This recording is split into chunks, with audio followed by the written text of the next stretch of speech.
Assalamu alaikum, j'espère que vous allez bien. Je vous retrouve aujourd'hui donc pour la suite du challenge. Donc aujourd'hui, nous allons voir le nom El Malik. Pour ceux et celles qui n'ont pas vu les précédentes vidéos, n'hésitez pas à aller les voir. Je fais une vidéo depuis la semaine dernière par jour sur l'apprentissage des noms d'Allah. Je vous lis la description de des livres qui sont en ma possession et qui donc ont un peu plus d'informations que juste le nom et la description du nom, qui sont celui-là et celui-là. Voilà. Donc un prénom par jour. Comme j'avais dit dans les premières vidéos, vous notez, vous prenez un petit cahier, vous notez le nom qu'on voit dans la journée, ou les noms, parce qu'il est possible que je fasse des vidéos avec plusieurs noms. Je vous expliquerai pourquoi. Vous notez donc le nom et la description et quelques petites bribes de ce que je vous lis en fait. Je prends mes livres en fait, je vous lis les descriptions et vous notez 2-3 petits passages qui vous semblent primordiaux comme description de ces noms-là. Et donc du coup, une fois que par exemple le premier jour vous voyez Allah, le lendemain vous voyez, donc la deuxième vidéo c'était Ar-Rahman Ar-Rahim.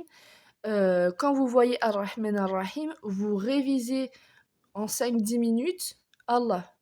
Donc, et vous faites comme ça, et petit à petit, Inch'Allah, vous les apprendrez. N'hésitez pas à me dire en commentaire si vous allez suivre ce petit challenge. N'hésitez pas à vous abonner aussi, à commenter, à liker, à partager, à me dire comment je pourrais améliorer les choses. Et je cherche également un livre qui rentre bien plus dans le sujet, mais j'ai pas encore trouvé. Donc voilà. Alors donc aujourd'hui, on en est à El Malik. Alors, bismillah. Donc, le roi, le souverain.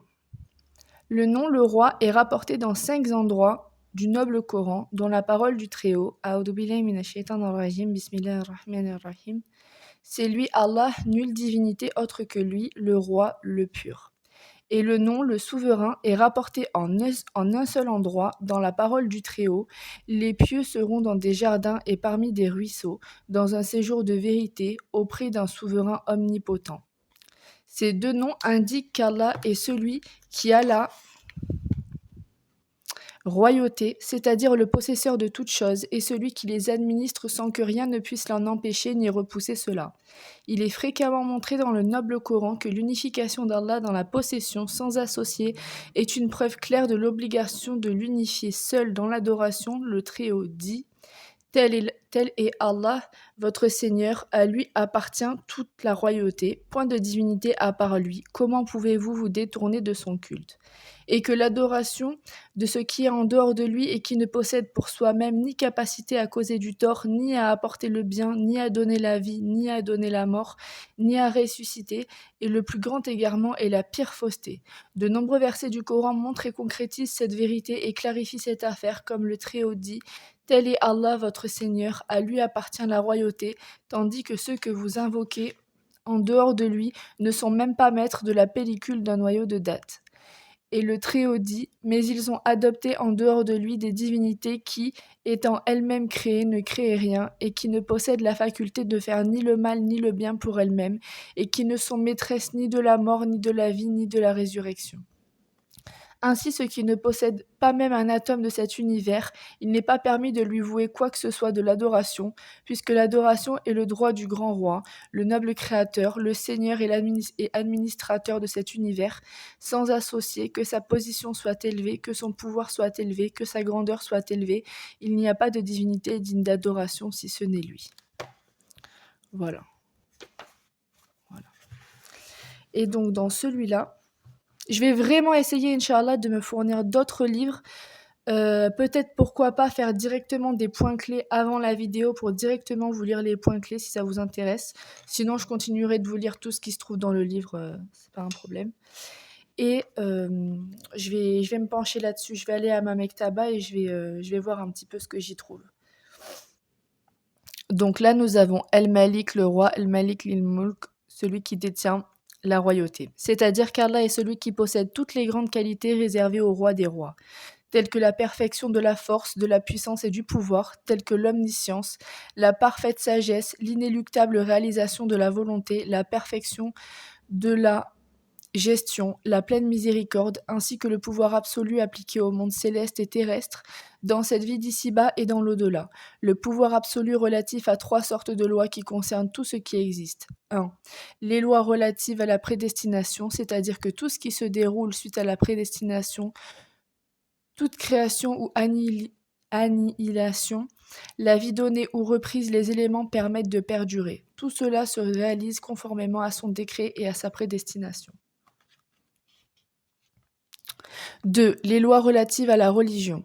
C'est-à-dire que, pour ces lois, Allah a dépêché ses messagers, descendu ses livres, instauré ses règles et créé les êtres. Il a ordonné à ses créatures de se conformer à sa législation pour ce qui est de la doctrine, des bonnes manières, du langage, des actes, dans le fond et la forme. Allah leur a également défendu de transgresser cette loi religieuse. Il leur a appris que toute loi allant à l'encontre de la sienne était nuisible et relevait de l'ignorance, lorsqu'elle appartenait aux lois tyranniques.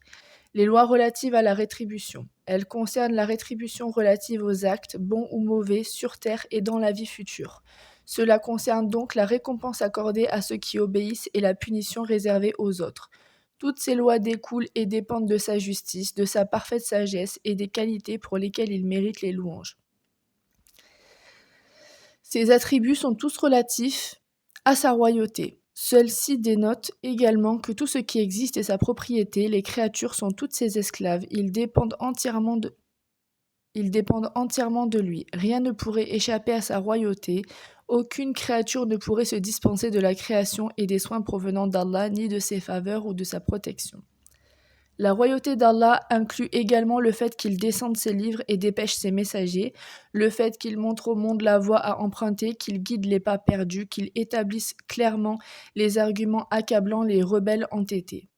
Cela inclut également qu'Allah récompense et punisse de la manière la plus juste et qu'il agisse de manière adaptée à ce qu'exige chaque situation. Cette royauté signifie notamment qu'Allah réalise tous les jours quelque chose d'important tel que pardonner un péché, permettre un heureux dénouement, dissiper un souci, alléger un fardeau, porter secours, réconforter un cœur peiné, combler un besoin, guider des pas égarés, abandonner ceux qui s'obstinent à lui tourner le dos, accorder la victoire à un peuple et en humilier un autre, élever des gens et en rabaisser d'autres, ou encore modifier le cours de certains éléments, en particulier parmi d'autres, alors qu'ils répondent alors tous à la même logique.